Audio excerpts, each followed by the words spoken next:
नमस्कार विद्यार्थी मित्रांनो, विदर्भ आय एस अकॅडमीच्या प्लॅटफॉर्मवर तुमच्या परत एकदा मनापासून स्वागत आहे. सो आजच्या लेक्चरमध्ये आपल्याला डिस्कस करायचं आहे की बाबा अर्थशास्त्राचा अभ्यास करत असताना आता भरपूरदा असं होते की भरपूर विद्यार्थी असे असतात की अर्थशास्त्र म्हटलं की या विषयाला फार घाबरून जातात. काही काही तर लोक डायरेक्ट त्याला ऑप्शनला टाकून देतात. तुम्ही जर ऑप्शनला टाकत असाल, कंबाईनसारख्या परीक्षेसाठी जर तुम्ही ऑप्शनला टाकत असाल म्हणजे हा अर्थशास्त्रासारखा विषय, तर मग पास होण्याचे चान्सेस ऑटोमॅटिक त्या ठिकाणी कमी होऊन जातात. आणि अर्थशास्त्राला का बरं आपण एवढं घाबरतो, त्याचं महत्त्वाचं कारण आहे की लहानपणापासून आत्तापर्यंत जर एक कॉमर्स बॅकग्राऊंडचे विद्यार्थी सोडले तर सायन्स बॅकग्राऊंड म्हणा, आर्ट बॅकग्राऊंड म्हणा किंवा BCA BCS म्हणा, सो यांच्या सिलेबसमध्ये किंवा 10वीपर्यंतच्या सिलेबसमध्ये इतिहास भूगोलसारखे विषय होते, बरोबर. नागरिकशास्त्र पण असायचं, पण मेजर विषय नव्हता त्या ठिकाणी अर्थशास्त्र. त्यामुळं अर्थशास्त्र म्हटलं की अंगावर काटा उभा राहतो. आणि अर्थशास्त्र असा विषय आहे की तो समजून उमजून करावा लागतो. आता हे सगळं मान्य आहे की यामुळं विद्यार्थ्यांच्या मनामध्ये भीती असते आणि ती असणंही साहजिक आहे. जर लहानपणापासून पहिल्यांदाच तो विषय आपण फेस करतो आणि कन्सेप्च्युअल आहे, कन्सेप्च्युअल प्लस फॅक्च्युअल म्हणावं लागेल आपल्याला, कारण स्पर्धा परीक्षेमध्ये कन्सेप्च्युअलिटी, स्पेशली कंबाईन परीक्षेसाठी जर बोलतो म्हटलं तर कन्सेप्च्युअलिटीला फक्त 20% महत्त्व आहे आणि 80% महत्त्व त्या ठिकाणी फॅक्च्युअल डेटालाच आहे. सो आता मग हे प्रिपेअर करत असताना म्हणजे कन्सेप्च्युअली किंवा फॅक्च्युअली हा विषय प्रिपेअर करत असताना सो या गोष्टींमुळे जर तुमच्या मनात भीती असेल तर ती असणं साहजिक आहे. परंतु आजकाल असं व्हायला लागलेलं आहे की जे बुक्स मार्केटमध्ये येत आहेत वेगवेगळे, येतं लक्षात. सो त्यामध्ये आकडे उकडे एवढे दिलेले आहेत, एवढे जबरदस्त त्याच्यामध्ये माहिती दिलेली आहे, त्याची साईज एवढी वाढून गेलेली आहे, ते पाहिलं तरच विद्यार्थी घाबरून जातात. आणि एवढा सुंदर विषय जो आहे ते एकदम म्हणजे आशा हरवतात किंवा ते डिप्रेस होऊन त्या ठिकाणी अभ्यास करत असतात अर्थशास्त्राचा, किंवा मग कुठेतरी त्यांना क्लास लावावा लागतो ह्या विषयासाठी किंवा क्लासवरती डिपेंड राहावं लागते त्या ठिकाणी, किंवा प्रॉपर मार्गदर्शन मिळत नाही या विषयाच्या बाबतीत. सो आजच्या लेक्चरचा उद्देश हा आहे विद्यार्थी मित्रांनो ह्याच्यामध्ये, किंवा आजच्या लेक्चरमध्ये आपण ह्याच्याबद्दल डिस्कस करणार आहोत की बाबा ह्या विषयामध्ये जो पुस्तकांमध्ये असणारा, वेगवेगळ्या पुस्तकांमध्ये असणारा जो फापट पसारा आहे, जो एक्स्ट्राचा डेटा दिलेला आहे, येतं लक्षात. आता मार्केटमध्ये अवेलेबल असणारे पुस्तकं लिमिटेड आहे, 1-2च प्रकाशन आहे जे नॉर्मली आपण फॉलो करत असतो. आता मी आधीपासून सुरुवातीपासूनच जेव्हा पहिलं एडिशन आलं होतं ते म्हणजे देसले सरांचं दीपस्तंभ पब्लिकेशनचं पुस्तक, हे मी स्वतः आधीपासून वाचत आलेलो आहे आणि त्याची प्रत्येक नवीन एडिशन मी परचेस केलेली आहे. म्हणजे मला त्या पुस्तकाचा वासच खूप आवडायचा. म्हणजे मला माहीत नाही आता ह्या गोष्टी तुम्ही रिअलाईज करता की नाही, नवीन पुस्तक येते ना त्याचा एक टिपिकल वास येतो, तो मला फार आवडायचा म्हणजे आधीपासून. आणि आधीपासून मी हे पुस्तक रेफर केलेलं आहे कारण त्यामध्ये चित्र वगैरे भरपूर दिलेले असायचे. माझी एक व्यक्तिमत्व आहे की चित्रांकडे असणाऱ्या गोष्टीकडे मी लवकर अट्रॅक्ट होतो आणि एखादी गोष्ट मला चित्रातून समजावून सांगितली तर ती लवकर समजते. म्हणून मी पण शिकवत असताना तुम्हाला जास्तीत जास्त चित्रवित्र काढून दाखवण्याचा प्रयत्न करत असतो समजावून सांगण्यासाठी. सो तो फॅक्टर आहे. त्यामुळे हे पुस्तक मी आधीपासून रेफर करत आलेलो आहे. म्हणून आपण रेफरन्स घेताना कुठला डेटावरती भर दिला पाहिजे आणि कुठला डेटा इलिमिनेट केला पाहिजे.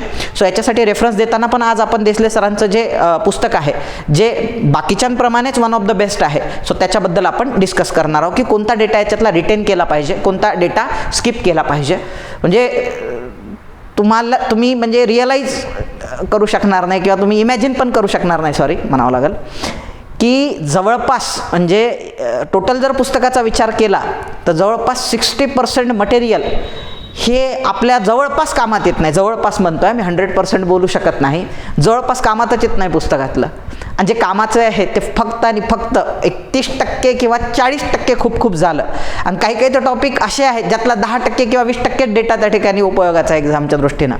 मग बाकीचे पोरं काय करतात, म्हणजे ज्यांना माहिती नसते या स्पर्धा परीक्षेबद्दल, पहिल्यांदाच प्रिपेअर करत असतात किंवा 2-3 वर्ष झाले प्रिपेअर करतात, पण एका टिपिकल पॅटर्नमध्ये त्यांनी ॲनालाइज केलेलं नाही आहे एक्झामला, किंवा एक्झामचे जे काही ठोकताळे बांधायला पाहिजे त्यांनी, सो ते बांधलेले नाही आहे, तर ते ट्रेडिशनल वेनी अख्खच्या अख्खं पुस्तकच करत बसलेले असतात. म्हणजे आपल्याला ती सवयच लागलेली असते मुळामध्ये की महत्त्वाचं प्रिपेअर करण्याऐवजी आपण काय करतो, सगळंच पुस्तक करत बसतो. आता याच्यात तुम्ही म्हणाल की सर सगळं पुस्तक करण्यामध्ये बेनिफिट आहे, सगळं पुस्तक. आता तुम्ही जर मला पॉलिटीबद्दल विचारलं तर मी तुम्हाला हाच सल्ला देईल, सगळंच पुस्तक करा. मी तर म्हणतो पुढून जसं प्रिपेअर करत जाता तुम्ही, आता लक्ष्मीकांत सरांचं पुस्तक आहे, रंजन कोळंबे सरांचं पुस्तक आहे, पुढून जेवढ्या डेडिकेटेडली तुम्ही ते प्रिपेअर करता पुस्तक, मागून पण तेवढ्या डेडिकेटेडली प्रिपेअर केलं पाहिजे. कारण ते पुस्तकच महत्त्वाचं आहे, त्याच्यातलं काय एक्झामला पडेल हे गॅरंटी. आणि आजकाल असं होते आहे पॉलिटीच्या बाबतीमध्ये की जे आपण इमॅजिन करून जातो बाबा राष्ट्रपती, गव्हर्नर, नेमकं तेच येत नाही, ते सोडून बाकीचं सगळं येते आहे. म्हणजे आता ते त्या विषयाची खासियत आहे, ती त्या पुस्तकाची खासियत आहे. अर्थशास्त्राच्या बाबतीत हे लागू नाही आहे. अर्थशास्त्राच्या बाबतीत जो परीक्षेत पेपरमध्ये प्रश्न विचारण्याचा जो ट्रेंड आहे अर्थशास्त्रामध्ये, हा टिपिकल आहे. म्हणजे जो पॅटर्न चालत आलेला आयोगाचा आणि प्रश्न विचारण्याचा जो आयोगाचा ट्रेंड आहे तो टिपिकल आहे आणि आजपर्यंत तो ट्रेंड तुटलेला नाही आहे, म्हणजे आयोगाने तो तोडलेला नाही आहे. सो त्याच फ्रेमवर्कमध्ये आयोग आत्तापर्यंत प्रश्न विचारत आलेला आहे. आता पोरं काय करतात, सवय लागलेली असते त्यांना फर्स्ट टू लास्टपर्यंत, अर्थशास्त्राच्या बाबतीत बोलतो मी, पॉलिटीच्या बाबतीत नाही, सवय लागलेली असते. आता करणं पण चांगली गोष्ट आहे, तुम्ही अख्खंच पुस्तक करताय, मी सगळंच पुस्तक करायचो, मी तुमच्यासारखाच होतो, म्हणजे अख्खं पुस्तक करण्यामध्ये म्हणजे ही चांगली गोष्ट आहे, उलट तुम्हाला जास्तीत जास्त प्रश्न सुटतील. पण याचा एक लय मोठा ड्रॉबॅक आहे, आपली एनर्जी काय होते, नॉन मेरिटोरियस कंटेंट जे आहे किंवा जे नॉन मेरिटोरियस म्हटल्यापेक्षा नॉन इम्पॉर्टंट कंटेंट जे आहे, सो त्याच्यामध्ये आपली एनर्जी खूप जास्त युटिलाइज होते. आणि ह्या पुस्तकांमध्ये एवढे आकडे आहे ह्युमन कपॅबिलिटीच्या बाहेर. म्हणजे माझं पाठांतर पर्सनली चांगलं आहे, म्हणजे मी हे स्वतः मान्य करतो की मी मेहनती व्यक्ती आहे, मी टॅलेंटेड व्यक्ती नाही आहे. माझे असे आकडे ॲज इट इज लक्षात राहत नाही, मला लय मेहनत घ्यावी लागते, लिहून पाहावं लागते, रिटेन करावं लागते, मेमराईज करावं लागतात, स्टोरीज बनवाव्या लागतात, संकल्पना समजून घ्याव्या लागतात, आकड्यांचं महत्त्व समजावून घ्यावं लागते, तर मग मला लॉंग टर्मपर्यंत आकडे लक्षात राहू शकतात. पण अरे त्याचे बंधनं आहेत ना, आकड्यांना पण लिमिट आहे ना, किती आकडे पाठ करायचे. म्हणजे मग आता याच्यावरती सोल्युशन आहे की अरे सर आकडे पण महत्त्वाचे आहे ना एक्झामच्या दृष्टीनं, अर्थशास्त्रामध्ये आकडे पण विचारलेले आहे. पण हो, हे एकदम बरोबर आहे की आकडे महत्त्वाचे आहे, पण सगळेच आकडे महत्त्वाचे नाही ना. पुस्तकामध्ये जर मी म्हणतो 100 आकडे दिलेले आहे, तर त्यापैकी फक्त 5च आकडे महत्त्वाचे आहे, 95% कामाचेच नाही आहे आपले आकडे. मग त्याच्यामुळे ते काय होते की सगळे 100 आकडे करतो म्हटलं तर मेन 5वरचा फोकस आपला हुकतो. सगळं करण्याचे ड्रॉबॅक सांगतो मी तुम्हाला, पार म्हणजे बुडापासून जर करतो म्हटलं ह्या विषयाच्या बाबतीमध्ये, तर मग काय होते, जो 20% मी मगाशी म्हटलं होतं तुम्हाला मेरिटोरियस कंटेंट किंवा इम्पॉर्टंट कंटेंट, त्याच्याकडचं आपलं लक्ष हुकते, आपली एनर्जी स्प्लिट होते, सगळं काही ठेवणं लक्षात पॉसिबल होत नाही. मग जे क्वेश्चन आपले हमखास सुटायला पाहिजे ते सुटत नाही आणि परीक्षेत आपल्याला मार बसतो.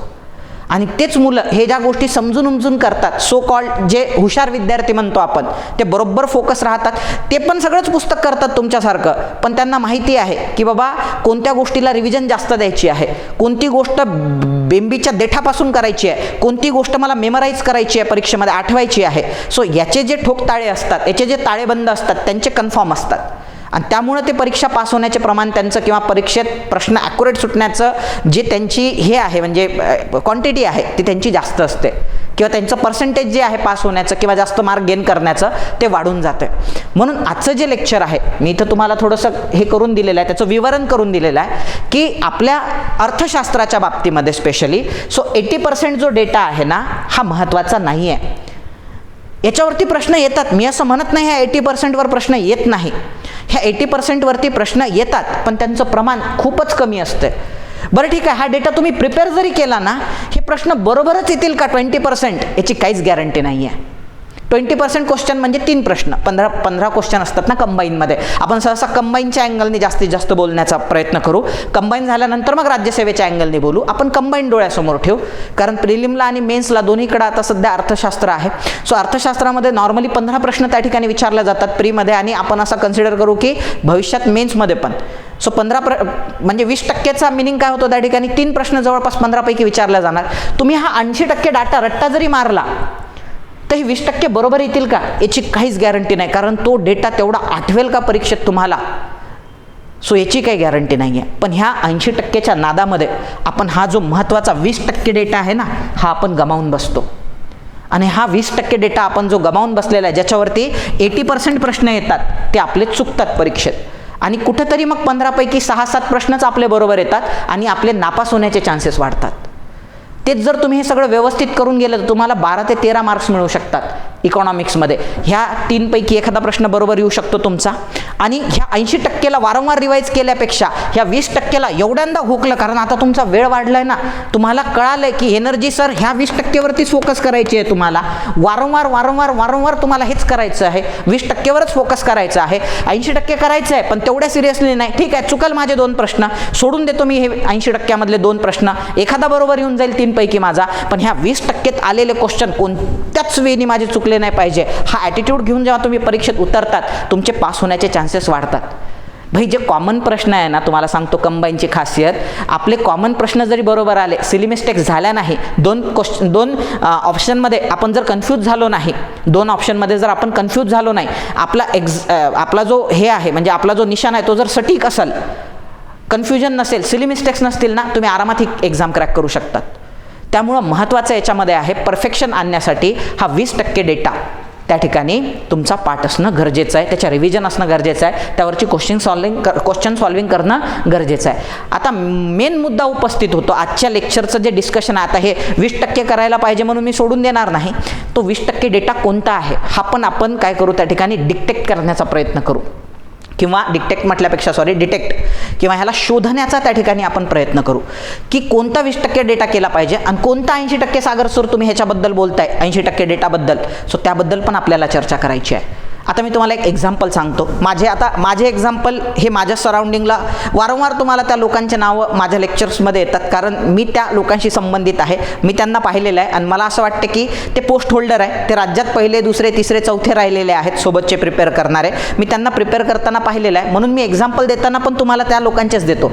आता जो माझ्यासोबत प्रिपेअर करायचा माझा मित्र, जो नंतर UPSCमधनं IPS आणि राज्यसेवेमधनं त्याचा ऑल महाराष्ट्र रँक 5 होता. आता त्याची ही स्टाईल होती प्रिपेअर करण्याची बरं का. तो काय करायचा, फार विचित्र गोष्ट होती बरं का. तो जे करायचा ती फार विचित्र गोष्ट होती. ते तेवढ्या एक्स्ट्रीम लेवलला आपण जात नाही, जाऊही शकत नाही. त्याची एक्स्ट्रीम लेवल म्हणजे काय असायची, त्यानं जर एखादं पुस्तक घेतलं, म्हणजे असं झालं होतं की आम्ही राज्यसेवा मेन्सचा अभ्यास करत होतो, त्याला आणि मला दोघांना पण ते सायन्स अँड टेक्नॉलॉजी जे आहे येत्या लक्षामधले त्यातले बायोटेक्नॉलॉजी हा टॉपिक फार अवघड जात होता आणि 2-3 टॉपिक होते त्याच्यामध्ये, स्पेस वगैरे वगैरे. सो हे टॉपिक थोडेसे अवघड जात होते प्रिपेअर करायला. आता काय झालं होतं, तेव्हा एका अकॅडमीचं नवीन पुस्तक मार्केटमध्ये आलं होतं. एक रँडम पुण्यातली अकॅडमी होती, त्याचं पुस्तक मार्केटमध्ये नवीन आलं होतं, एकदम नवीन होतं आणि हे जाडच्या जाड पुस्तक आलेलं होतं. मग त्यानं ते पुस्तक आणलं, मराठीत अवेलेबल असणारं चांगलं तेच एकमेव पुस्तक होतं. त्यानं ते पुस्तक थोडंसं वाचलं. आता त्याच्यामध्ये मोजून 6 टॉपिक होते. जुन्या सिलेबसमध्ये राज्यसेवेच्या मेन्समध्ये 6 टॉपिक होते आणि त्या 6 टॉपिकवर जवळपास 301 पानाचं पुस्तक बनवलं असेल, म्हणजे ते जो कोणी बनवणार आहे त्याने. मग आम्ही ते पुस्तक वाचलं, म्हणजे असं समजून चला की आता एक टॉपिक 50-50, 60-60 पेजेसचा आहे. मग त्यानं जेव्हा ते पुस्तक वाचायला सुरुवात केली, त्याच्या लक्षात आलं की ह्याच्यामध्ये निव्वळ फापट पसारा दिलेला आहे की अणुऊर्जा देशासाठी महत्त्वाची आहे, ह्याव आहे, ट्याव आहे, असं आहे, तसं आहे. पण असे प्रश्न विचारतच नाही ना परीक्षेमध्ये. तो काय करायचा, टर फाडूनच टाकायचा डायरेक्ट पान. हे महत्त्वाचं नाही आहे, फाडलं पान, फेकलं. हे महत्त्वाचं नाही, फाडलं पान, फेकलं. तो डायरेक्ट पुस्तक फाडायचा. आम्ही पाहत राहायचो त्याच्याकडं की हा पोरगा डायरेक्ट काय करतोय त्या ठिकाणी. पुस्तक पहिले काय करायचं माहिती आहे का, मधातून तोडायचा तो पुस्तक. बाइंडिंग असते ना ती, मधातून तोडायचा. तोडलं की त्याचं तेच, हे कामाचं नाही आहे, हे कामाचं नाही, जे कामाचं पेज आहे ते घ्यायचा आणि स्टेपल करायचा, घ्यायचा, स्टेपल करायचा. मग 300 पानाच्या पुस्तकातले हार्डले त्याचे 13-14 पेजेस निघायचे. तो स्टेपल करायचा आणि तेवढेच बरोबर प्रिपेअर करायचा. ह्याला म्हणतात सिलेक्टिव्हनेस. म्हणजे तुम्ही तुमच्या मटेरियलच्या बाबतीमध्ये, आपण मार्केटमधल्या मटेरियलवर पूर्णपणे रिलाय राहू शकत नाही. म्हणजे जे मार्केटमध्ये अवेलेबल मटेरियल आहे, बाबा हेच अंतिम सत्य आहे ना, आता मी ह्याच्यावरच रिलाय राहतो. स्पर्धा परीक्षेमध्ये आपण त्याच्यावरती पूर्णपणे रिलाय राहू शकत नाही. तुम्हाला त्याच्यामधलं सिलेक्ट करावं लागणार, कोणतं एक्झाम ओरिएंटेड आहे. कसं सिलेक्ट करायचं हे पण सांगतो. परिपूर्ण लेक्चर आहे बरं का. असं नाही आहे की बाबा मी वरवर सांगतोय आणि त्याचे महत्त्वाचं करायला पाहिजे आणि मग महत्त्वाचं काय आहे ते तुम्ही तुमचं, हा फॅक्टर नाही आहे. मी ते पण तुम्हाला समजावून सांगतो की महत्त्वाचं कसं ओळखायचं. आता त्या पोराचं कळालं का तुम्हाला स्टोरी, तो सरळ फाडून फेकायचा आणि महत्त्वाचे पानं घेऊन स्टेपल करायचा. त्याला फर्रे म्हणायचो आम्ही आणि फर्रेच तो पाठ करायचा. त्याच्यातून माझ्यात मेजर डिफरन्स होता, तो नोट्स कधीच बनवायचा नाही, तो पुस्तकावरच अंडरलाईन करायचा आणि मी पूर्ण पुस्तक वाचून नोट्स बनवायचो. तो पूर्ण पुस्तक वाचून फाडायचा, मी पूर्ण पुस्तक वाचून नोट्स बनवायचो. मला स्वतःच्या हस्ताक्षरातल्या गोष्टी वाचायला मजा वाटायची आणि त्याला तो जे पुस्तकात आहे तेच अंडरलाईन करून रट्टा मारायचा. म्हणून त्याचं थोडंसं फास्ट व्हायचं, मला थोडासा उशीर लागायचा त्या गोष्टीला. आता पर्सन टू पर्सन ह्या गोष्टी बदलत जातात. म्हणजे आता आपल्याला काय करायचं आहे, तीच मेथड आपल्याला आता वापरायची आहे इकॉनॉमिक्सच्या बाबतीमध्ये. आपल्याला काय करायचं आहे, फापट पसारा इलिमिनेट करायचा आहे. फापट पसारा म्हणजे मी असं म्हणत नाही की याच्यावर प्रश्न येणारच नाही, ह्या फापट पसाऱ्यामध्ये येणार, पण त्याचं प्रमाण हार्डली, मी 20 लिहिलं इथं, 10%च्याच घरात असणार. म्हणून हा फापट पसारा करायचा, पण रिव्हिजन देताना ह्याला तेवढं महत्त्व द्यायचं नाही, फारच कमी महत्त्व द्यायचं. आणि 20% डेटा जो आहे, जो महत्त्वाचा आहे, सो त्याला चांगलं हॅमर करायचं. आता ही एक गोष्ट मी तुमच्याशी बोलून टाकतो की हा महत्त्वाचा डेटा ओळखायचा कसा. हा महत्त्वाचा डेटा ओळखायचा कसा, तर तुम्ही याचं बेस्ट हे आहे त्याचं म्हणजे PYQ ॲनालिसिस. जर तुम्ही PYQ ॲनालिसिस केलं, प्रिव्हियस इयर क्वेश्चन ॲनालिसिस केलं, प्रिलिम्सचं आणि मेन्सचं दोन्ही एक्झामचं तुम्ही ॲनालिसिस केलं तर तुमच्यासमोर चित्रच क्लिअर होऊन जाते की आयोगाने, मी म्हटलं ना आजही स्पर्धा परीक्षेमध्ये हे जे इकॉनॉमिक्स या विषयाच्या बाबतीत आहे, प्रत्येक विषयाचा एक वेगळा ट्रेंड आहे बरं का. सर्वात आयोग जर पुढे जात असेल ते विज्ञानाच्या बाबतीत, म्हणून विज्ञानाचा वेगळा ट्रेंड आहे आयोगाचा. आपण इकॉनॉमिक्सबद्दल बोलू, आपण स्टिक टू इकॉनॉमिक्स राहू. सो इकॉनॉमिक्सच्या बाबतीमध्ये मात्र म्हणजे इकॉनॉमिक्स या विषयाच्या बाबतीत आजही आयोगाचा ट्रेंड ट्रेडिशनल आहे. नवीन कुठला आयोग टाकत नाही आहे. आता नवीन नवीन बँका स्थापन होतात वेगवेगळ्या क्षेत्रामध्ये, आयोग सहसा त्या विचारत नाही आहे. सहसा म्हणतोय मी, आयोग आणखी पण त्याच बँकांमध्ये रमलेला आहे ज्या बँका आधीपासून विचारल्या चालल्या. कधीपासून ते 2000, 2001, 2002. आता मी जेव्हा प्रिपरेशन सुरुवात केलं मी तेव्हाचे पेपर ॲनालाइज करायचो. 2002, 2003, 2004. ज्या बँकांवरती, आता एक्झाम्पल घेऊन नाबार्ड, ज्या नाबार्डवरती 2002, 3, 4, 5, 6 मध्ये क्वेश्चन विचारल्या चालले, त्याच नाबार्डवर 2021 मध्ये, 2020 मध्ये, 19 मध्ये पण प्रश्न विचारल्या चालले. कंबाईनच्या पूर्वपरीक्षेत किंवा मुख्य परीक्षेत, गट कच्या पूर्वपरीक्षेत किंवा मुख्य परीक्षेत, नाही तर राज्यसेवा पूर्वपरीक्षा किंवा मुख्य परीक्षा. फक्त आणि फक्त आयोगाची डेप्थ वाढलेली आहे प्रश्न विचारण्याची. आधी फारच सोपा प्रश्न विचारायचा की खालीलपैकी कोणत्या कमिशनच्या रेकमेंडेशननुसार तुमची नाबार्डची स्थापना झालेली आहे. मग तुम्ही पाहणार त्याच्यामध्ये शिवरामन उत्तर मारणार, मोकळं करणार. किंवा RRBची कशामुळे झालेली आहे तर ते नरसिंहम कमिटी आहे, मोकळं करून टाकणार तुम्ही. सो आधीचा ट्रेंड हा होता. आता त्याच्यात डिटेल चाललं की नाबार्डचं काय आहे, कोणतं लघु मुदती देते की दीर्घ मुदती, कोणाला देते, शेतकऱ्याला देते की रिफायनान्सिंग किंवा वित्तीय संस्थांना कर्ज देते, असं एक त्याच्यामध्ये डिटेलिंग केलं चाललंय. पण आयोग आजही नाबार्डवरच प्रश्न विचारते. नवीन बँकांवरती किंवा नवीन कंटेंटवरती सहसा प्रश्न विचारत नाही. किंवा नाबार्डमध्ये जो RIDF असणारा फंड आहे सो त्याच्याबद्दल विचारते, रुरल इन्फ्रास्ट्रक्चर डेव्हलपमेंट फंड. मग हे सगळं ॲनालाइज केल्यानंतर आपल्याला रिअलाइज होते की यार आपण फापट पसारा प्रिपेअर करत बसल्यापेक्षा जर आपण नाबार्डच व्यवस्थित केली तर, RRBच व्यवस्थित केली तर, लीड बँकच व्यवस्थित केली तर, लोकल एरिया बँकच व्यवस्थित केली तर. सो मोजून बँकाच किती आहेत अशा, मोजून 10 बँका. आणि पुस्तकात किती दिलेल्या आहे, 50 बँका. पुस्तकात दिलेल्या आहे 50 बँका, करायच्या आहे फक्त 10 बँका. म्हणजे 100 मागं 20, 50तल्या 10च करायच्या आहे आपल्याला. आणि त्यात जर चांगल्या केला तर मग हे होऊन जाईल 20% कंटेंटवर 80% क्वेश्चन, आणि 80% क्वेश्चन जर बरोबर आले तर आजच तुम्ही पास आहे अर्थशास्त्राच्या बाबतीमध्ये.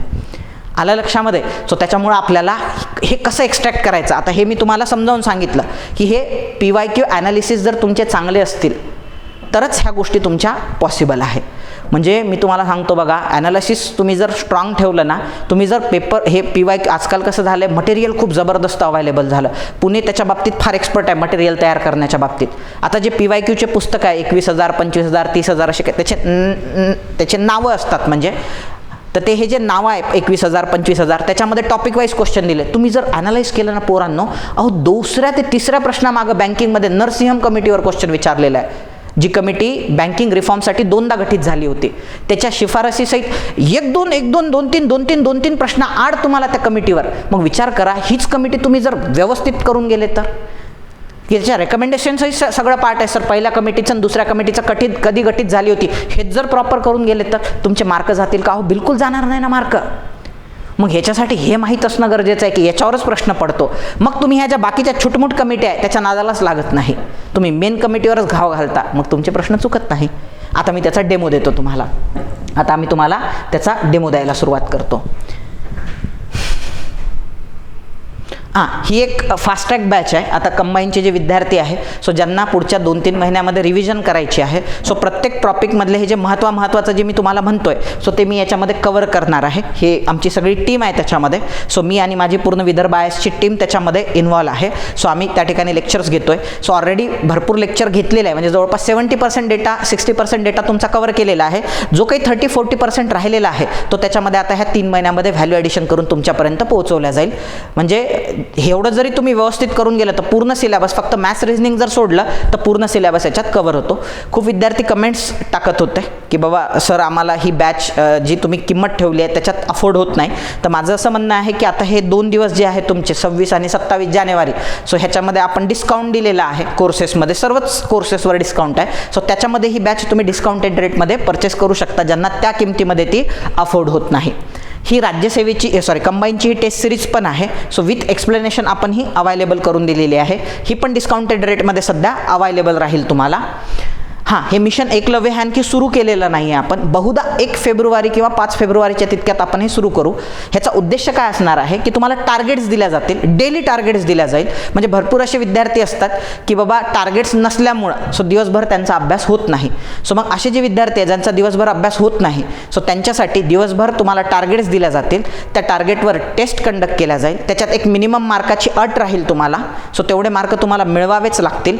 एक रिझनेबल रेटमध्ये 2-3-4 हजार एवढ्या रेटमध्ये तुम्हाला ही बॅच त्या ठिकाणी अवेलेबल करून दिला जाईल. रोज संध्याकाळी तुम्हाला त्याच्यावरती 20-30-40 प्रश्न जो टॉपिक तुम्हाला दिवसभर दिलेले आहे मॉड्यूलमध्ये, त्या मॉड्यूलवर तुमच्याकडून म्हणजे तुमची रिव्हिजन पण झाली पाहिजे, टॉपिक राहिलेले कव्हर पण होऊन जातात तुमचे, म्हणजे भीती राहत नाही मनामध्ये. आणि रात्री त्याच्यावर जर 30-40 डेली क्वेश्चन सॉल्व्ह करताय तर तुम्ही इमॅजिन करा 60 दिवसामध्ये तुमचे किती क्वेश्चन कव्हर होतील. 2-2.5 हजार, म्हणजे 2-2.5 हजार जर क्वेश्चन तुम्ही कव्हर करताय किंवा 1,500-2 हजार क्वेश्चन जर तुम्ही सोडवताय पेपरच्या आधी, तर तुमच्या मनात प्रश्न सोडवण्याची जी भीती असते तीच त्या ठिकाणी संपुष्टात येईल. प्रश्न सोडवल्यानंतर त्याचं एक्सप्लेनेशन पण दिलं जाईल फॅकल्टीजच्या तर्फे. आणि एक्सप्लेनेशन दिल्यानंतर तुमचे काय प्रॉब्लेम आहेत ते पण जवळपास 1 तास नरेट केल्या जातील तुमच्यासोबत. पेपर, त्याचं दिवसभर टार्गेट, पेपर, एक्सप्लेनेशन त्याचं, आणि तुम्हाला काय प्रॉब्लेम आलेले आहेत प्रिपेअर करत असताना, कन्फ्युजन होतंय का तुमचं, मग त्याच्यावर सोल्युशन काय आहे. सो फॅकल्टी तुमच्यासोबत बोलून हे नरेट करून तुमचे प्रॉब्लेम पर्सनली ते ह्या बॅचमध्ये सोडून देतील. हे ते डिस्काउंट रेटमध्ये अवेलेबल असणारे प्रजासत्ताक दिवसाची ती ऑफर आहे. आता आपण सुरुवात करू. आपण एक रँडम टॉपिक उचललेला आहे, 2 टॉपिक उचललेला आहे. एक टॉपिक शेवटी आहे आणि एक टॉपिक हा आहे. डेमो म्हणून तुम्हाला दाखवतो की कसा तुम्ही हा फापट पसारा. आता त्याची ती स्टाईल होती माझ्या मित्राची. हा काय करायचा, फडाफड पानं फाडून फेकायचा.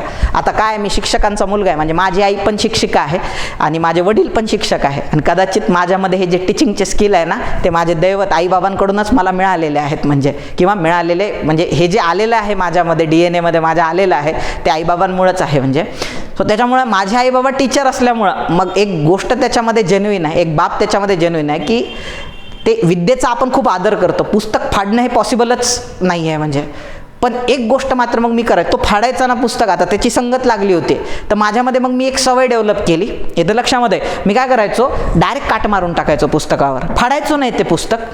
इथं लक्षामध्ये, माझ्या ते इथिक्सला पटत नव्हतं, त्याच्या पटायचं मित्राच्या, माझ्या पटत नव्हतं. म्हणून मी काय करायचो, ह्या कोपऱ्यातून ह्या कोपऱ्यापर्यंत जो डेटा महत्त्वाचा नाही मला वाचायचाच नाही आहे, पाहायचा पण नाही आहे, मी सिलेक्टेड राहायचं आहे मला म्हटल्यानंतर हे असं. म्हणून हे सिलेक्ट होणाऱ्या पोरांसोबत राहण्याचे लय बेनिफिट असतात पोरांनो. सो हे काट मारून टाकायचा, त्याच्यानंतर हे असा काट मारून टाकायचा. मग मी काय करायचो, असं काट मारायचो, दाखवतो मी तुम्हाला.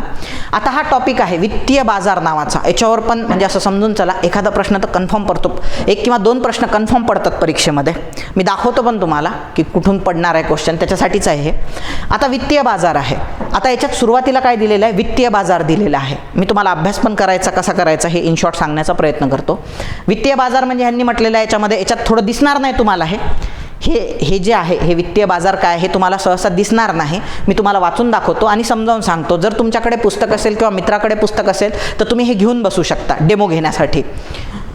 वित्तीय बाजार नावाचा हा टॉपिक आहे. याच्यात वित्तीय बाजाराची डेफिनेशन दिली आहे, ते पहिले वाचून घ्यायची, कारण टॉपिकचं नाव, त्याचं एक्सप्लेनेशन तुम्हाला माहीत असणं गरजेचं आहे. एकदा तर राज्यसेवेच्या मेन्समध्ये त्यांनी पब्लिक फायनान्स जो आहे, सार्वजनिक वित्त, याची डेफिनेशन विचारली होती, 4 पर्याय दिले होते. म्हणजे सो त्यामुळे वित्तीय बाजार म्हणजे काय, त्यांचं म्हणणं आहे पैशाचे जिथं व्यवहार होतात त्याला वित्तीय बाजार म्हणतात. वित्तीय बाजार 2 प्रकारचे असतात, एक नाणे बाजार असतो आणि दुसरा भांडवली बाजार.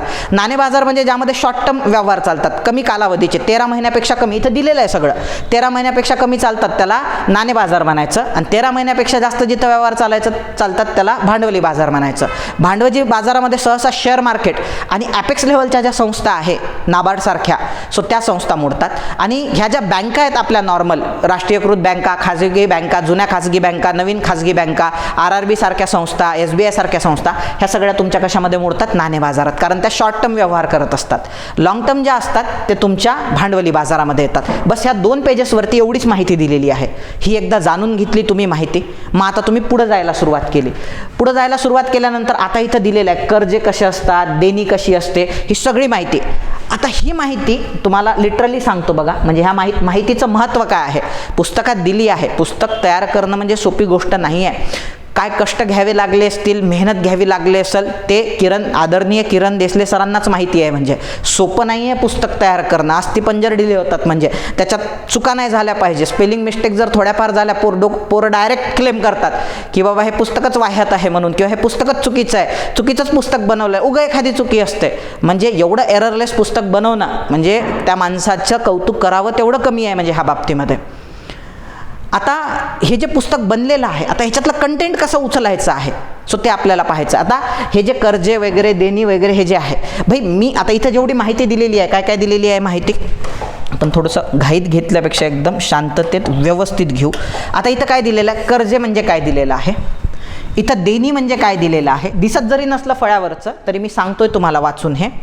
सो थोडंसं म्हणजे याचं जे हे असते, म्हणजे पाहण्याची जी क्लिअरिटी आहे ते 144p 240p काहीतरी असतं ना, त्याच्यात थोडंसं हायर याच्यात पाहण्याचा प्रयत्न करा. दिसलं तर ठीक, नाही दिसलं तरी ठीक.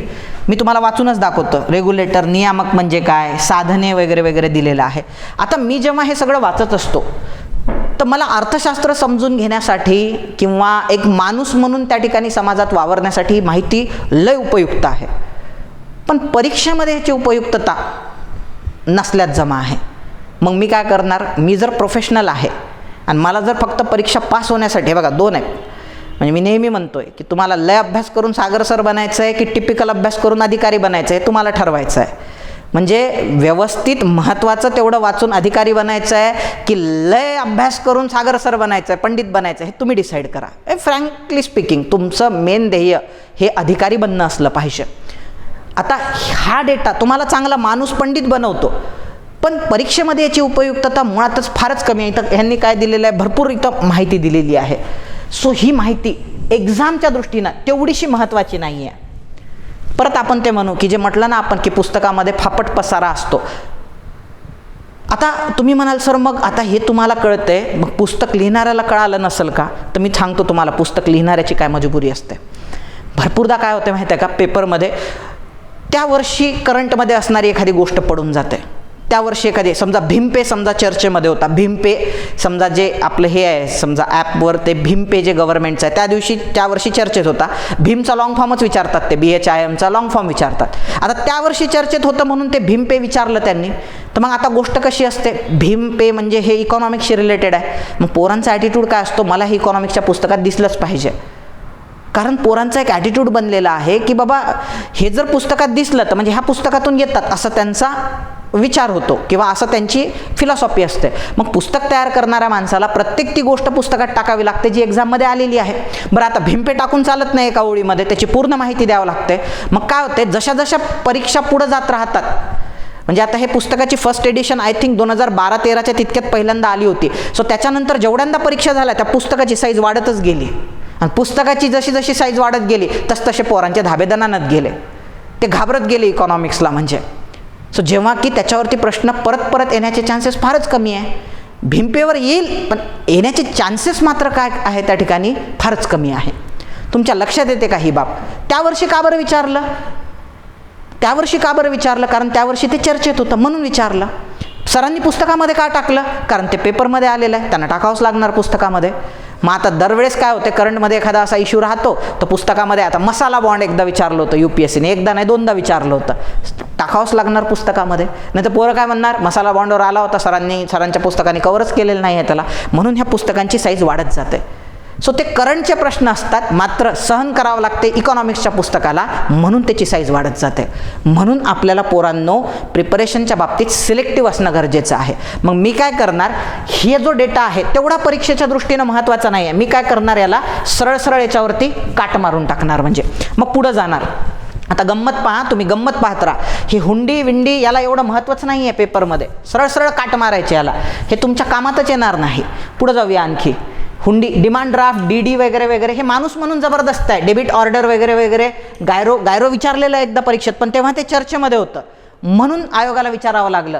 तसंच RTGS NEFT हे पण एकदा विचारलेलं आहे, पण तेव्हा ते चर्चेत होतं नवीन म्हणून विचारलं. आता परत तेच ते प्रिपेअर करण्याची गरज नाही. माझं म्हणणं एकदा वाचा, पण ह्याला रिव्हिजन वगैरे देत बसण्याची, याच्यावर मागं वेळ घालवण्याची, डोकं गरम करून घेण्याची काही गरज नाही आहे. लेफ्ट करून टाकायचं हे असं सरळ सरळ काट मारून टाकायचे. ते UPI वगैरे वगैरे वगैरे हे आता वारंवार येणारच नाही आहे परीक्षेमध्ये. पुढं जायचं आहे. हे प्रीपेड हे वगैरे वगैरे जे आहे, स्मार्ट कार्ड, हे रुपे कार्ड वगैरे वगैरे गरजच नाही आहे. काट मारत चालायचे. आधार पे, ATM, POS, येतं लक्षात. व्हाईट लेबल ATM, ते आणखी त्याच्यात आहे म्हणजे आणखी हे सगळं हे काट मारत चालायचं. मोबाईल हे येणारच नाही आहे परीक्षेत तुम्हाला. हे झालं भीम पेचं आत्ता बोललो होतो मी तुम्हाला. भीम आधार पे हे एवढं करायची गरजच नाही तुम्हाला. काट मारत चालायचे. हे मागणी देय, सूचना देय, शासकीय नाणे बाजार करायची गरजच नाही. काट मारत चालायचं सरळ सरळ. आता तुम्ही मेन मुद्द्यावर आले. आता हे तुम्हाला फास्टमध्ये मी सांगितलं कुठं कुठं काट मारायचे वगैरे म्हणून. हे बनवायला मला फार मेहनत घ्यावी लागली म्हणजे हे सगळं अरेंज करण्यासाठी. आता तुम्ही मेन मुद्द्यावरती आले. म्हणजे एवढं सगळं गेल्यानंतर म्हणजे जवळपास आत्तापर्यंत आपण जवळपास 20 पानं उलटले समजा. एका याच्यावर 2 या पद्धतीनं 10 स्लाईड आपण गेलो म्हणजे किंवा 8-10 स्लाईड आपण गेलो. आत्ता मेन मुद्द्यावरती आलो. मला सांगा आता इथपर्यंत जर एखादा सामान्य विद्यार्थी पोहोचत असेल एवढं सगळं करून, त्याची इच्छा राहील का हे प्रिपेअर करण्याची? त्याचा सगळी जी एनर्जी आहे ती आधीच्या नॉन मेरिटोरियस कंटेंटमध्येच ठुस होऊन जाईल. आणि जेव्हा खरंच महत्त्वाचा येईल, जिथं त्यानं जोर लावला पाहिजे, तिथंच तो घायाळ झालेला राहील. म्हणून सिलेक्टिव्ह असणं गरजेचं आहे. पहिले हे करा मग ते करा. मी ते करा नका असं म्हणतच नाही आहे तुम्हाला, पण पहिले हे करा. आता इथं दिलेलं आहे रिजनल रूरल बँक. ही बँक एवढी महत्त्वाची आहे की मला दिसतंय पेपरमध्ये प्रश्न पडलेला आहे. तुम्ही याही वर्षीचे राज्यसेवेचे पेपर पहा, आधीची पहा, कंबाईनची पहा, गटकची पहा. अहो पडलेला RRBचा मला दिसतोय RRBवर क्वेश्चन पडलेला ठरलेला आहे. RRB अशी विचित्र बँक आहे. नॉर्मली पहिले कायदा बनतो नंतर बँक अस्तित्वात येते. ही बँक इंदिरा गांधींना आणीबाणीमध्ये एवढ्या फास्ट लॉन्च केली होती की पहिले बँक 76 कायदा आहे ह्या बँकेचा. अध्यादेशाने बँक स्थापन केली होती. नरसिंहम कमिटीनी रेकमेंड केलं होतं. मला लक्षातच राहत नव्हते नरसिंहम कमिटी. मग मी लक्षात ठेवलं ग्रामीण भागात नरसिंह फिरत असतो. म्हणजे रिजनल रूरल बँक जर आली RRB, सो ती ग्रामीण भागासाठी आहे ना. रिजनल रूरल बँक, प्रादेशिक ग्रामीण बँक. ग्रामीण भागात कोण फिरतो? नरसिंह फिरतो. म्हणून नरसिंह समितीच्या रेकमेंडेशननुसार. मी तुमच्यासारखाच आहे बरं का अभ्यासाच्या बाबतीमध्ये. कळते का तुम्हाला मी काय म्हणतोय म्हणून? मी आता हे सगळं शिकवत बसणार नाही, माझ्याकडे तेवढा वेळ पण नाही आहे. सो RRB हे तुम्ही फाडून काढलं पाहिजे. येतं लक्षात. सो हे मी तुम्हाला शॉर्ट करून देतोय बरं का. म्हणजे जेणेकरून काय की आता 3 महिन्यानंतर 2 महिन्यानंतर जी तुमची परीक्षा आहे त्यामध्ये तुमचे कष्ट कुठेतरी कमी झाले पाहिजे, एवढाच त्याच्या मागचा हेतू आहे. सुंदर पद्धतीनं कव्हर केलेली आहे बँक पुस्तकामध्ये. दुमतच नाही आहे त्याच्याबद्दल. डिटेलमध्ये कव्हर केलेली आहे. फाडून काढा या बँकेला. मी म्हणतो PhD करा ह्या बँकेवरती तुम्ही. हे बाकीचं करत बसल्यापेक्षा ह्या बँकेला तुम्ही जास्त न्याय देण्याचा प्रयत्न करा. जशी RRB आहे सगळी माहिती दिली आहे, कव्हर करून घ्या ही तुम्ही. त्याच्यानंतर आता old private bank, new private bank दोनही महत्त्वाचे आहे. दोघांवरती पण आयोगाने प्रश्न विचारलेले आहे की 1993च्या आधी ज्या बँका असायच्या त्यांना ओल्ड प्रायव्हेट बँका म्हटल्या गेलेल्या आहे. म्हणजे 91च्या आधी जेव्हा हे नव्हतं आणि 91 नंतर जेव्हा नवीन बँकांना लायसन्स द्यायला, तेच नरसिंहम कमिटीच्या रेकमेंडेशननुसार बँकेच्या, सो नवीन बँकांना लायसन्स द्यायला सुरुवात केली. त्यांच्यावरचे लिबरलायझेशन नावाखाली बंधनं शिथिल करायला सुरुवात केली. मग नवीन प्रायव्हेट बँका स्थापन व्हायला सुरुवात झाली. काही जुन्याच बँका होत्या ओल्ड प्रायव्हेट बँका, ज्या त्या इंदिरा गांधीच्या 69च्या कचाट्यातून वाचल्या होत्या. 14 बँकांचं राष्ट्रीयकरण केलं होतं इंदिरा गांधींनी 19 जुलै 1969मध्ये. 50 कोटीपेक्षा जास्त कॅपिटल असणाऱ्या त्या झपक्यातून वाचलेल्या. नंतर परत 6 बँकांचं राष्ट्रीयकरण केलं होतं इंदिरा गांधींनी 15 एप्रिल 1980मध्ये. 200 कोटीपेक्षा जास्त भांडवल असणाऱ्या त्याही झपक्यातून वाचलेल्या. ज्या बँका उरल्या सुरल्या त्यांना ओल्ड प्रायव्हेट बँका म्हटल्या गेलं. आणि ज्या नंतर स्थापन झाल्या 91 नंतर 93 नंतर त्यांना नवीन, ह्या दोनही बँका महत्त्वाच्या आहे. येत्या लक्षामध्ये. पुढे जाऊया. आणखी इथं आलेला आहे स्मॉल फायनान्स बँक. ही पण फार महत्त्वाची आहे. लघुवित्त बँका. येत्या लक्षात. आता याची एक खासियत असते स्मॉल फायनान्स बँकची. हे कशा पद्धतीनं फंक्शन करतात, काय खासियत आहे, याच्यावर प्रश्न येणार परीक्षेमध्ये. पेमेंट्स बँक महत्त्वाची आहे. देणी भागवण्यासाठी आजकाल तुम्ही सगळीकडे तेच करता, म्हणजे फोनपे, जीपे असं करता ना तुम्ही. सो पेमेंट बँक्स फार महत्त्वाच्या आहे एक्झामच्या दृष्टीनं. ह्या नवीन आहेत, त्या जुन्या आहे. RRB झालं किंवा ह्या सगळ्या लीड बँक वगैरे वगैरे ज्या झालं त्या जुन्या आहेत, त्याही महत्त्वाच्या आहेत. ह्या नवीन आलेल्या बँकांचा पण वाटा जो आहे आपल्या अर्थव्यवस्थेत तो वाढत चाललेला आहे. स्मॉल फिनान्स बँक म्हणा किंवा पेमेंट्स बँक म्हणा, ह्या पण तुम्ही व्यवस्थित केल्या पाहिजे. त्याच्यानंतर त्याचं ही माहिती आहे. त्याच्यानंतर स्थानिक क्षेत्रीय बँका, लोकल एरिया बँक. फिरून फिरून आयोग लोकल एरिया बँकवरच प्रश्न विचारते. 3 जिल्हा हे त्याचं कॉमन क्षेत्र आहे. महाराष्ट्रामध्ये जी होती ती सुभद्रा बँक ॲक्ट 1996मध्ये ही बँक स्थापन झाली, लोकल एरिया बँक. खाजगी बँकांना परवाने दिल्या जातात लोकल एरिया बँक स्थापन करण्यासाठी.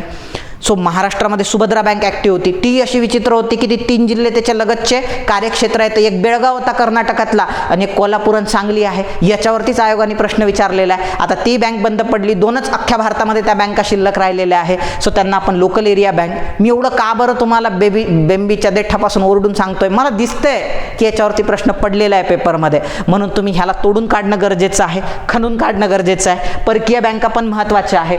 सो त्याच्यानंतर सहकारी बँका, आता तुम्ही मेन बॅकबोन म्हणू शकता तुम्ही बँकिंगचं, तिथं आलेलं आहे आणि इथंच प्रश्न पडतात आणि पडलेले आहे. ज्यांनी मागच्या 2 वर्षात पेपर दिले त्यांना सहकारी बँकांचं महत्त्व कळतंय. आता मला हे सगळं माहीत असून मी सहकारी बँका एवढ्या जबरदस्त करून गेलो तरी वेळेवर फसलोच आयोगामध्ये. म्हणजे विचार करा, मला माहीत होतं काय स्किप करायचं आहे आणि काय प्रिपेअर करून जायचं आहे. मी बरोबर आता भरपूर म्हणजे विचार करा ना, ज्या पोरांना माहीत नाही ते कॉम्पिटिशनमध्ये पण नाही आहे आणखी. आता जे लोकांना माहिती आहे सहकारी बँका खूप व्यवस्थित ज्यांनी करून गेले, आता मी स्वतः करून गेलो होतो पण वेळेवर फसलो. तिथं असं दिलं होतं की पहिली नागरी सहकारी बँक पंजाबमधल्या झांब येथे 1920 मध्ये स्थापन झाली. मी बरोबर मारलं होतं, फसला माझा प्रश्न. घाईघाईमध्ये माझ्याकडून चुकी झाली. जेव्हा की मी व्यवस्थित करून गेलो होतो की पंजाबमध्ये झांब येथे खरंच म्हणजे पहिली बँक स्थापन झालेली आहे 1920ला पंजाबमधल्या झांबमध्ये, पण ती नागरी सहकारी बँक नव्हती. ती दीर्घ मुदती कर्ज देणाऱ्या ज्या बँका आहेत ज्यांना भूविकास बँका म्हटल्या जाते, ती पहिली भूविकास बँक होती. हे जे सहकारी बँक आहे ते सहकारी बँकामधली ती एक बँक आहे. लघु मुदती कर्ज देणाऱ्या बँका आणि दीर्घ मुदती कर्ज देणाऱ्या बँका असे 2 प्रकार पडतात. दीर्घ मुदती कर्ज देणाऱ्या ज्या बँका असतात ना, सो त्या कृषी क्षेत्राचा विकास व्हावा म्हणून, सो त्याच्यामध्ये तुम्हाला यंत्र विकत घ्यायचे आहे, गुरढोरं विकत घ्यायचे आहे, शेतीची फेरपालट करायची आहे. सो त्यासाठी जे कर्ज दिल्या जातात त्याला भूविकास कर्ज, जमीन विकास कर्ज म्हटल्या जातात, म्हणून त्या बँकांनाही भूविकास बँक म्हणतात. ती पहिली झांबमध्ये. एवढं सगळं असून राज्यसेवेच्या मेन्समध्ये मी चुकवला होता प्रश्न. म्हणजे विचार करा, ही सहकारी बँक तुम्ही किती कोळून पिलेले पाहिजे. आत्ता कंबाईनच्या प्रिलिम्समध्ये याच्यावरती प्रश्न आला सहकारी बँकेवरती, कुठला तरीच होता, म्हणजे प्राथमिक सहकारी बँका आय थिंक त्यांनी विचारलं होतं सर्वात जास्त कोणत्या राज्यात आहे, महाराष्ट्रातच आहेत. प्राथमिक सहकारी बँका सर्वात जास्त कुठे आहे, महाराष्ट्रामध्येच आहे. सो मग याच्यावरती प्रश्न आयोगाने विचारला होता. मग मला सांगा, तुम्ही जर आधीचा सगळा डेटा ते भीमपे करत बसले, ते RTGS आणि हे NEFT करत बसले पोरांनो, तर मग मला सांगा ह्याला तुमची एनर्जी पुरेल का, तुमचा वेळ पुरेल का? मग म्हणून आपला वेळ जो आहे तो मेरिट कंटेंटवरच फोकस झाला पाहिजे. आणि मेरिट कंटेंट ओळखायचा कसा, सागर सर सांगतात म्हणून मेरिट कंटेंट का नाही लेकरांनो. मेरिट कंटेंट म्हणजे काय की मी तुम्हाला त्याचं ते जे म्हणतो ना लिटमस टेस्ट म्हणतो ना आपण त्याला, ती पण सांगितलेली आहे. मी म्हणतो म्हणून नाही, आयोगाने याच्यावरतीच प्रश्न विचारलेला आहे. माझं ॲनालिसिस चांगलं आहे, माझे विद्यार्थी म्हणून तुमचंही ॲनालिसिस चांगलं असलं पाहिजे.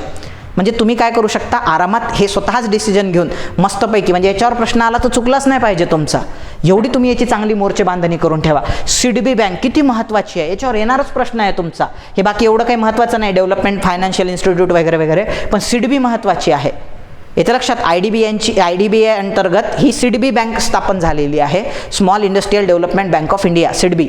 सो ज्याच्या अंतर्गत मुद्रा योजना आता आलेली असेल लगेच मुद्रा. अरे मुद्रेशिवाय तर पेपरच बनत नाही. 1-2 वर्ष आड आयोगाने मुद्रा लोनवर विचारलेलंच आहे, ठरलेलं आहे. त्याचं एक तर वर्ष विचारतात, कधी लॉन्च केली होती मोदी सरकारनेही, त्याच्यामध्ये घपळत करून देतात. नाही तर त्याचे 3 लोन असतात पहा. एक म्हणजे शिशु, किशोर, तरुण. 50,000पर्यंत शिशु, 50,000 ते 5 लाख किशोर, आणि तरुण म्हणजे काय 5 लाख ते 10 लाखापर्यंत. हेच विचारलेलं आहे. पण ते तर माहीत पाहिजे ना, नेमकं मुद्रा योजनेवरती विचारला जाणार आहे प्रश्न, म्हणून तुम्ही मुद्रा योजनेवरती स्वतःला फोकस केलं पाहिजे. आयात निर्यात बँक महत्त्वाची आहे तुमची, नॅशनल हाऊसिंग बँक महत्त्वाची आहे तुमची. ह्या महत्त्वाच्या बँका, आता ही काही महत्त्वाची नाही, नॅशनल बँक फॉर हे फायनान्सिंग इन्फ्रास्ट्रक्चर अँड डेव्हलपमेंट, ही तितकीशी महत्त्वाची नाही आहे. ह्या 2 बँका महत्त्वाच्या आहे. एक्झिम बँक ट्रेडिशनल बँका आहे, परीक्षेत प्रश्न विचारण्याचे चान्सेस जास्त असतात. पुढे जाऊया आपण ह्याच्यामध्ये. आता ह्याच्यामध्ये तुमचं सुरू होतं, आता हे क्रेडिट रेटिंगवाल्या सगळ्या कंपन्या तुमच्या हे सुरू होतात. क्रेडिट रेटिंग हे जे सगळे 3-4 आता हे जे आहे तुमच्या पुस्तकामधले जर पाहतो म्हटलं हे 7-8 पेजेस. आता एकदा फक्त आयोगाने क्रेडिट रेटिंगवर विचारलं होतं, त्यावेळेस भारताची क्रेडिट रेटिंग खूप घसरली होती. आय थिंक BBB काहीतरी दर्जा मिळाला होता भारताला, खूपच घसरली होती. मग आता ह्याच्यासाठी काय झालेलं आहे, सरांनी मग काय केलं, आता तेवढं तर देता येणार नाही की एकदाच घसरले होते म्हणून क्रेडिट रेटिंग पूर्ण एक्सप्लेन केलेलं आहे. पण त्याची उपयुक्तता परीक्षेमध्ये एवढी नाहीच आहे. मग हे क्रिसिल एवढं सगळं करत, इरडा हे सगळं करत बसणं, इकरा झालं, क्रिसिल झालं, केअर झालं, ह्या सगळ्या संस्था बेसिकपासून करत राहणं, त्याला रिव्हिजन देणं, याच्यामागं काय जाऊ शकतो प्रचंड वेळ. आणि हे आता वारंवार परीक्षेत येईल याच्या शक्यता फार कमी आहे. राज्यसेवेच्या मेन्समध्ये पण ह्याच्यावरती कमी क्वेश्चन आलेले आहे, STA मेन्समध्ये पण खूप जास्त क्वेश्चन याच्यावरती आलेले नाही आहे, प्रिलिममध्ये पण शक्यता काय असणार मग विचारण्याच्या कमी. मग आपण याच्या मागं जास्त वेळ नाही घालवायला पाहिजे, इथं घालवायला पाहिजे. गैर बँका, येतं लक्षात, त्याला नॉन बँकिंग फायनान्शियल इन्स्टिट्यूट म्हणतात. हे फार वाढत चाललेलं आहे. म्हणजे आजकाल काय होत चाललेलं आहे की बँकांकडं लोकांची ॲक्सेसिबिलिटी फार कमी आहे, बँका खूप डॉक्युमेंट्स मागतात, म्हणून आजकाल non banking financial institute establish व्हायला लागलेले आहे. सो याचं महत्त्व खूप वाढत चाललेलं आहे. ते जास्त डॉक्युमेंट फक्त आता त्यांना एखाद्याला माहीत आहे की हे सागर सर आहे, सागर सरांचं खूप चांगलं काम आहे, पण यांना बँका लोन देत नाही आहे कारण त्यांचं डॉक्युमेंटेशन क्लिअर नाही आहे, पण माणूस चांगला आहे म्हणून ह्या गैर बँका ज्या असतात, ज्या इस्टॅब्लिश झालेल्या आहे, त्या मला मदत करतील, म्हणजे माझ्या पर्सनल क्रेडिटवर मला मदत करतील, मला लोन देतील. आणि या बँका नोंदणीकृत असतात कंपनीज ॲक्टमध्ये. आता ऑबियस आहे त्या नॉन बँकिंग आहे म्हटल्यानंतर त्यांच्यावर RBIचे रेग्युलेशन नसणार, पण कंपनी ॲक्ट अंतर्गत सर्व रेग्युलेशन. ह्या बँका चेक वगैरे देत नाही, फक्त काय करतात लॉंग टर्म डिपॉझिट स्वीकारत असतात आणि तुम्हाला कर्ज देतात, बस याच कारणासाठी. आणि याला मान्यता का बरं आहे सगळ्यांची? सो याला मान्यता का बरं दिल्या चाललेली आहे दिवसेंदिवस? तर त्याचं कारण हेच आहे की बाबा मार्केटमध्ये अशाच बँका काय करू शकतात, पतगरजा बिझनेसमॅनच्या, शेतकऱ्यांच्या चांगल्या भागू शकतात. म्हणून ह्याचं महत्त्व वाढत चालल्यामुळे ह्याच्यावरती प्रश्न पडण्याचे चान्सेस तुलनेनं काय असणार, जास्त असणार. पुढे जाऊया. आणि याच्यातलं सगळं करत असतात, सगळं नाही करायचं. महत्त्वाचं काय, कंपनीज ॲक्टच्या अंतर्गत येतात, येतं लक्षामध्ये, काही इन्शुरन्स ॲक्टच्या अंतर्गत येतात, ते पाहून घ्यायचा कप्पा त्याचा. त्याच्यानंतर त्या चेक देऊ शकत नाही कारण बँकाच नाही आहे, त्यांचं नावच नॉन बँकिंग फायनान्शियल इन्स्टिट्यूट आहे, येतं लक्षामध्ये, किंवा non banking financial company NBFC म्हणतात पहा त्याला इंग्लिशमध्ये. याच्यावर UPSCनं खूप प्रश्न विचारला आहे, म्हणजे तो ट्रेंड कदाचित राज्यसेवा आणि कंबाईनमध्ये पण येऊ शकतो भविष्यात. त्या चेक देऊ शकत नाही, हे येणार म्हणजे येणार स्टेटमेंटमध्ये जर याच्यावरती प्रश्न आला तर. सो अशा पद्धतीनं तुम्ही काय केला पाहिजे, समजून उमजून जाणून बुजून याचा अभ्यास केला पाहिजे. पुढे जाऊया आपण. LIC वगैरे महत्त्वाचं आहे, LICची माहिती पाहून घ्यायची, पण खूपही महत्त्वाचं नाही आहे. आता याच्यामध्ये पहा, हे पण काही तेवढं महत्त्वाचं नाही, मर्चंट बँका वगैरे वगैरे, हे जे पर्यायी गुंतवणूक फंड वगैरे, हे काही जास्त महत्त्वाचं नाही. स्टॉक ब्रोकिंग वगैरे, आता प्रतिभूती बाजार, सिक्युरिटी मार्केट. आता स्टॉक मार्केटमध्ये खूप काही विचारत नाही, फक्त बेसिक विचारू शकतात. एकदा विचारलं होतं आयोगाने, बियर आणि बुल म्हणजे काय असते. बियर म्हणजे आता सगळ्यांना माहिती आहे, भालू म्हणजे काय आहे, मार्केट खाली जात असेल तर त्याला भालू म्हणतात, मार्केट वर उसळी मारत असेल त्याला बुल म्हणतात. सो ह्या अशा एखाद्या बेसिक संकल्पनेवर त्यांनी स्टॉक मार्केटबद्दल विचारलेलं आहे, शेअर मार्केटबद्दल विचारलेलं आहे. जास्त प्रश्न विचारले नाही, त्यामुळे त्याच्यात खोलात जायची गरज नाही आहे. जेवढी सगळी माहिती दिलेली आहे सगळी वाचत बसण्याची, स्वतःची एनर्जी वाया घालवण्याची काही एक गरज नाही. मग प्रिपेअर काय केलं पाहिजे, तो प्रिपेअर केलं पाहिजे ह्याला जे नियमन करणारी सेबी नावाची संस्था आहे, येतं लक्षात, हे जे तुम्हाला सेबी बोर्ड दिसतंय, सो ह्याच्यावर प्रश्न विचारला जाऊ शकतात. 88ला स्थापना, 92ला त्यांनी कायदा पास करून वैधानिक दर्जा दिला, त्याचे पॉवर वाढवले. सो इथं प्रश्न पडतो तुमचा सेबीवरती. मग हे तुम्ही काय केलं पाहिजे, व्यवस्थित प्रिपेअर केलं पाहिजे, येतं लक्षामध्ये. सो अशा पद्धतीनं हा टॉपिक तुम्ही निपटवला पाहिजे. महत्त्वाचा जो डेटा आहे 20-30% तो उचलला पाहिजे, 70% एलिमिनेट केला पाहिजे. मग आता तुम्ही म्हणणार सर ह्या पुस्तकामध्ये सगळं असंच आहे का, की बाबा नॉन मेरिटोरियस कंटेंट जास्त आणि मेरिटोरियस कंटेंट कमी? तर असं नाही आहे. आता काही टॉपिक आहे त्याच्यातला प्रत्येक शब्दच जवळपास महत्त्वाचा आहे, म्हणून तुम्ही हा रूल इथं नाही लावू शकत. फॉर एक्झाम्पल दारिद्र्य, बेरोजगारी आणि विकास नावाचा टॉपिक आहे, त्याचा सुरुवातीपासून शेवटपर्यंत प्रत्येकच गोष्ट महत्त्वाची आहे, कारण तुमच्या सिलेबसमध्ये दारिद्र्य, बेरोजगारी आणि विकास हे नाव आलेलं आहे, म्हणून याच्या प्रत्येक गोष्टीवर प्रश्न पडलेला आहे. म्हणून याची सुरुवात जी आहे, किंवा याच्या आधी 2 पेजेस आहेत पहा, सो तेही महत्त्वाचे आहे, हे महत्त्वाचं आहे. आता हे उत्पन्न दारिद्र्य काय असते, उपासमार काय असते, बहुआयामी दारिद्र्य, प्रत्येक गोष्टीवर विचारलेलं आहे. त्यानंतर आणखी एक याच्यात विचारतात, बहुतेक ते पुढे येईल किंवा नाही आलं मला माहीत नाही. सो ॲब्सोल्यूट पॉवर्टी आणि रिलेटिव्ह पॉवर्टी म्हणजे काय असते, ॲब्सोल्यूट पॉवर्टी आणि रिलेटिव्ह पॉवर्टी. कधी ॲब्सोल्यूट पॉवर्टीसाठी त्यांनी संपूर्ण दारिद्र्य हा शब्द वापरलेला आहे. मग हे तुम्ही पेपरमध्ये, म्हणजे एखादी गोष्ट पुस्तकात नाही जरी दिलेली असली तर याचा अर्थ असा नाही की येणार नाही ती परीक्षेत. म्हणून ते कधी लक्षात ठेवायचं की जर एखादी गोष्ट आहे की अरे आलेली नाही आहे बाबा, हे लगेच काय करायचं, स्टिकी नोट्स असतात किंवा स्टेपल करायची ती संकल्पना आणि त्या पुस्तकात चिपकून टाकायची, म्हणजे परत जर ती संकल्पना आली तर ती तुमची चुकली नाही पाहिजे. आता याच्यात वेगवेगळ्या कमिटीज दिलेल्या आहे, सुरुवातीला काही इंडेक्सेस दिलेले आहे, ग्लोबल हंगर इंडेक्स आहे, त्याच्यानंतर हे सगळे महत्त्वाचे आहेत बरं का. हे बघा इथं दिलेली आहे ती संकल्पना, मी म्हटलं ना तुम्हाला, रिलेटिव्ह पॉवर्टी, निरपेक्ष दारिद्र्य आणि सापेक्ष दारिद्र्य. आता सापेक्ष दारिद्र्यासाठी पुस्तकात शब्द ना इथं सापेक्ष बरोबर आहे, हे जे निरपेक्ष दारिद्र्य आलेलं आहे, सो याच्यासाठी एकदा संपूर्ण 2दा असं आयोगाने केलेलं आहे मेन्समध्ये, संपूर्ण दारिद्र्य हा शब्द दिलेला आहे ॲब्सोल्यूट पॉवर्टीसाठी. तर मग तुम्ही तोही शब्द ॲड केला पाहिजे की याला संपूर्ण दारिद्र्य पण म्हणतात बाबा म्हणून. मग ह्या दोन्ही काय आहे, इंडेक्स महत्त्वाचे आहे. आता याच्यातलं प्रत्येक पेजच महत्त्वाचं आहे. ग्लोबल हंगर इंडेक्समध्ये यांनी हे सगळं विचारलेलं आहे. अलार्मिंग केव्हा असते, एक्स्ट्रीमली अलार्मिंग केव्हा असते, सिरियस केव्हा असते, हे जे त्यांनी रेंजेस दिलेले आहे ह्या रेंजेस पण त्यांनी विचारलेलं आहे. मग इथं तुम्ही हे टॉपिक खणून काढले पाहिजे. याच्या स्किप करायला जास्तच चान्स नाही आहे अशा टॉपिक्समध्ये. त्याच्यानंतर इथली तर प्रत्येक कमिटी महत्त्वाची आहे. आता ह्या कमिट्यामध्ये सगळंच करायची गरज नाही आहे. या कमिटीत दारिद्र्य किती सांगितलं हे नाही, ह्या कमिटीचे इयर कोणते आहे आणि त्यांनी निकष कोणते सांगितलेले आहे ह्याच्यावर आयोगाने फोकस केलेला आहे. फॉर एक्झाम्पल PDOजा कमिटी आहे 6061ची आहे, दांडेकर रथ कमिटी आहे 6061ची आहे, 2250 कॅलरी सांगितल्या आणि आयोगाने हेच विचारलेलं आहे पेपरमध्ये. मग तेवढंच करायचं त्याच्यातलं. त्याच्यानंतर लकडावाला कमिटीवर प्रचंड क्वेश्चन विचारलेलं आहे. गौरव दत्तम आणि हे मार्टिन, त्याच्यानंतर मिनास कमिटी, बर्धन, सगळं विचारलेलं आहे बरं का पेपरमध्ये. बघून घ्यायचं ह्यांनी काय निकष वापरलेले आहे, कोणत्या निकषाखाली दारिद्र्य, प्रत्येक आकडे. आता तुम्ही म्हणाल सर प्रत्येकाचे आकडे पाठ करावं काय आम्ही, किती दारिद्र्य सांगितलेलं आहे, आणि केले जरी तरी लक्षात राहण्याचे चान्सेस पोरांनो फार कमी असतात. मग काय करायचं, जे ठळक आकडे आहे 2250 कॅलरी इयर तेवढंच लक्षात ठेवायचं याच्या बाबतीमध्ये. सगळे आकडे लक्षात ठेवत बसायचे नाही. सगळं करतो म्हटलं तर तुम्हाला आकडे येऊन जाईल. म्हणजे पुढे जाऊया आपण. आता आकडे कोणत्या केसमध्ये पाठ करायचे ह्याचे नाही म्हटले सर तुम्ही, मग कशाचे पाठ करायचे, तर तुम्हाला आकडे पाठ करण्याची वेळ ना अलग कमिटी येऊ देत, अलग कमिटीत ते आकडे पाठ करायची गरज नाही. लकडावाला 93ला अहवाल दिला होता त्याची आकडे पाठ करण्याची गरज नाही आहे. अलग कमिटी लकडावाला कमिटीचं एकच महत्त्व आहे, त्यांनी रूरल एरियाजमध्ये दारिद्र्य 2400 कॅलरी खर्च करू शकणारा, मिळवण्यासाठी खर्च करू शकणारा व्यक्ती BPL असं सांगितलं होतं, आणि अर्बन एरियामध्ये 2100 कॅलरी. बस तेवढंच महत्त्व आहे अलग कमिटी आणि लकडावाला कमिटी. यानंतर जी तेंडुलकर कमिटी 2009मध्ये गठीत झाली, जिनं 5-6 किंवा 4-5 मध्ये दारिद्र्य सांगितलं, म्हणजे 2004-5 मध्ये किती दारिद्र्य होतं हे सांगितलं. आता ह्या कमिटीचे आकडे पण तुम्हाला पाठ करावे लागतात की एक्झॅक्टली किती दारिद्र्य सांगितलं. दारिद्र्य रेषा ठरवण्यासाठी या समित्यांनी जे उत्पन्नाची पातळी किती सांगितली हे पण पाठ करावं लागते.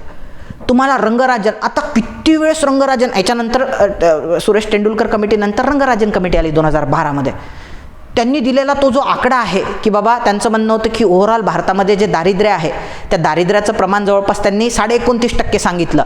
31% रूरल एरियाजमध्ये, 26.5% अर्बन एरियाजमध्ये. सो हा आकडा पाठच असला पाहिजे तुम्हाला. इथं आकडे पाठ करा.